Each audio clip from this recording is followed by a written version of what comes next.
निश्चय इस अकेडमी पर आप सभी का स्वागत है। आज हम बात करेंगे 5 अगस्त के डेली करंट अफेयर्स क्विज की। देखते हैं हमारा पहला क्वेश्चन।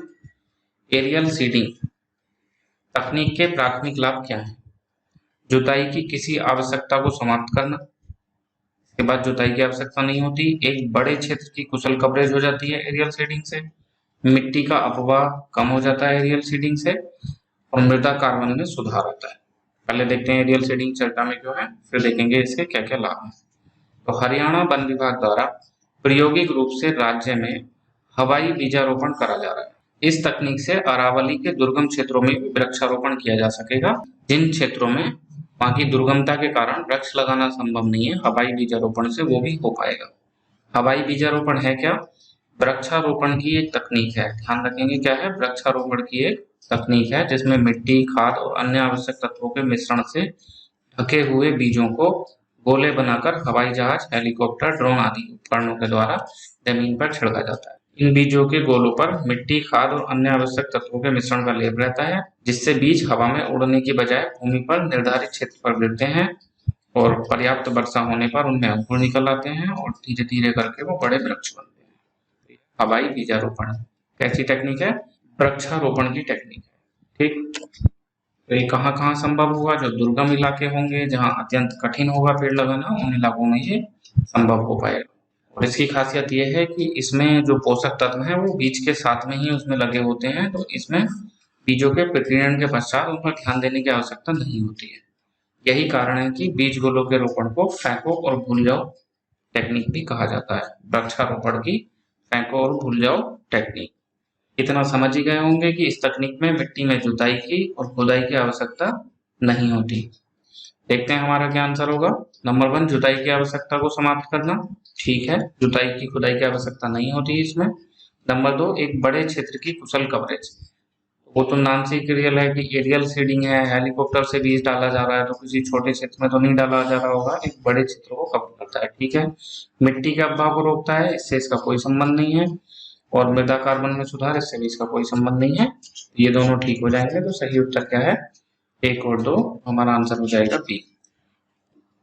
नेक्स्ट, अटल इनोवेशन मिशन के तहत स्थापित किया गया है। इनमें से किसके तहत? विज्ञान और प्रौद्योगिकी विभाग के द्वारा, रोजगार मंत्रालय के द्वारा, नीति आयोग के द्वारा, या कौशल विकास और उद्यमिता मंत्रालय के द्वारा। तो देखते हैं चर्चा में क्यों है और क्या आंसर होगा। हाल ही में नीति आयोग के अटल नवाचार मिशन, आंसर तो पता चल गया। अटल नवाचार मिशन किसने शुरू करा है? नीति आयोग ने।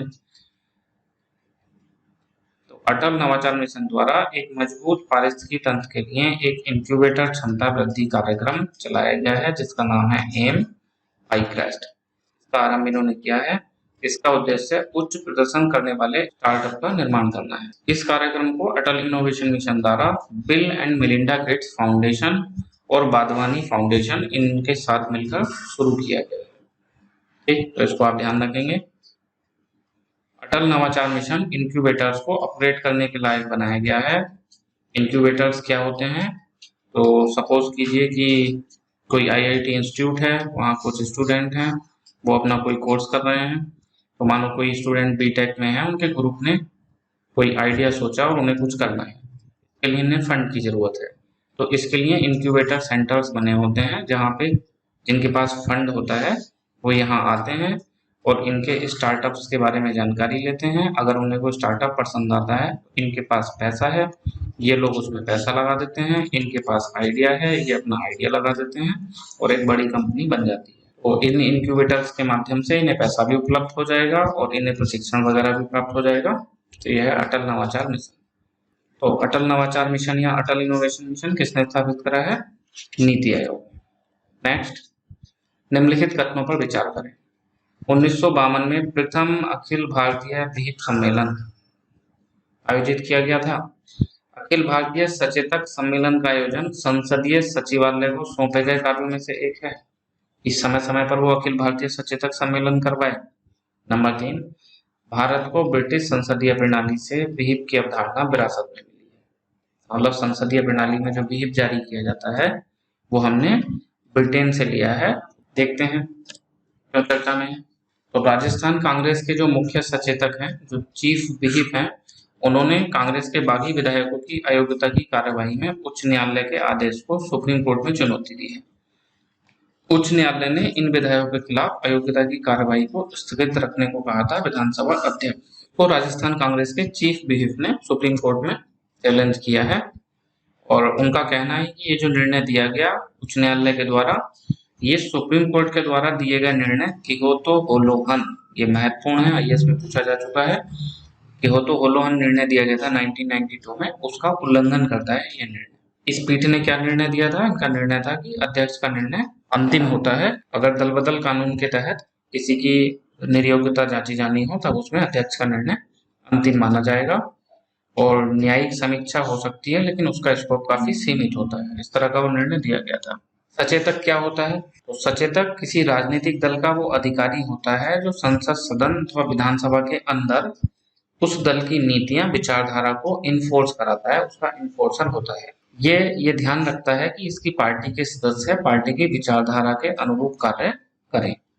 सचेतक का एक और भी अर्थ होता है, इसके अनुसार जो पार्टियां अपने सदस्यों को कुछ आदेश जारी करती हैं, उन आदेशों को भी विहिप या सचेतक कहा जाता है। और सचेतक एक व्यक्ति होता है जो उस आदेश को लागू कराता है, तब उसको भी सचेतक कहा जाता है या उसको भी विहिप कहा जाता है।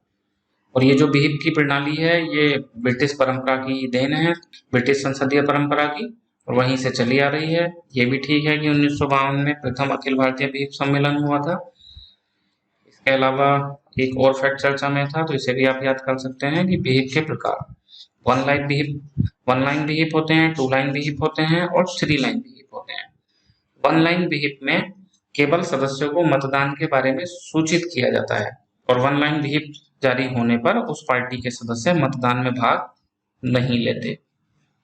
अगर 2 लाइन का विहिप जारी होता है तो सदस्य मतदान में उपस्थित रहते हैं, सदस्य आएंगे और यहाँ मतदान में उपस्थित रहेंगे।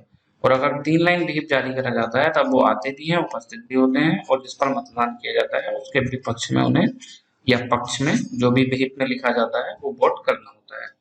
तो 1 लाइन विहिप, 2 लाइन विहिप और 3 लाइन विहिप में आप अंतर याद कर लेना। हमारा आंसर क्या हो जाएगा? प्रथम अखिल भारतीय विहिप सम्मेलन 1952 में आयोजित हुआ था। ठीक है। अखिल भारतीय सचेतक सम्मेलन का आयोजन संसदीय सचिवालय द्वारा किया जाता है, ये गलत है। और भारत को ब्रिटिश संसदीय प्रणाली से विहिप की अवधारणा विरासत में मिली है, ठीक है। पूछा है कौन से सही है, 1 और 3 सही है, तो हमारा आंसर क्या हो जाएगा? ए, 1 और 3। नेक्स्ट, हाल ही में सूक्ष्म लघु और मध्यम उद्यम मंत्रालय एमएसएमई ने अगरबत्ती के उत्पादन को बढ़ाने के लिए एक कार्यक्रम मंजूर किया है। तो वो किस अन्य कार्यक्रम के तहत अगरबत्ती के उत्पादन को बढ़ावा दिया जा रहा है? एकीकृत ग्रामीण कार्यक्रम के तहत, महात्मा गांधी राष्ट्रीय ग्रामीण रोजगार गारंटी योजना के तहत, राष्ट्रीय कौशल विकास मिशन के तहत, या फिर ग्रामोदय विकास योजना के तहत? देखते हैं तो चर्चा में क्यों है वो तो पता चल ही गया कि अगरबत्ती निर्माण को बढ़ावा दिया जा रहा है सूक्ष्म लघु एवं मध्यम उद्यम मंत्रालय के द्वारा। और किस योजना के तहत? ग्रामोद्योग विकास योजना के तहत ऐसा किया जा रहा है। इसके लिए कुछ पायलट प्रोजेक्ट शुरू करे जाएंगे और अगरबत्ती बनाने के लिए स्वचालित मशीन, मिक्सिंग मशीन और कारीगरों को प्रशिक्षण, अन्य सहायताएं, ये सब सरकार के द्वारा उपलब्ध कराई जाएंगी। उद्देश्य क्या है? अगरबत्ती के उत्पादन में भारत को आत्मनिर्भर करना और अगरबत्ती का जो आयात होता है उस आयात को बंद करना, ये इस योजना का उद्देश्य है। तो क्योंकि आत्मनिर्भर भारत काफी चर्चा में है, इसलिए ये योजना भी काम में आ सकती है। तो अगरबत्ती के उत्पादन को किस अन्य कार्यक्रम के तहत बढ़ावा दिया जा रहा है? ग्रामोद्योग विकास योजना के तहत इसे बढ़ावा दिया जा रहा है। अगला प्रश्न देखते हैं, स्मोक टावरों को किस तरह के काम के लिए डिजाइन किया गया है? मतलब स्मोक टावर इनमें से कौन सा काम करता है? वो इलेक्ट्रोस्टैटिक प्रेसिपिटेटर का काम करता है, या सक्रिय प्रदूषक निष्कासन का काम करता है, वायु शोधक का काम करता है, या गैस चैम्बर का काम करता है? तो देखते हैं चर्चा में क्यों है।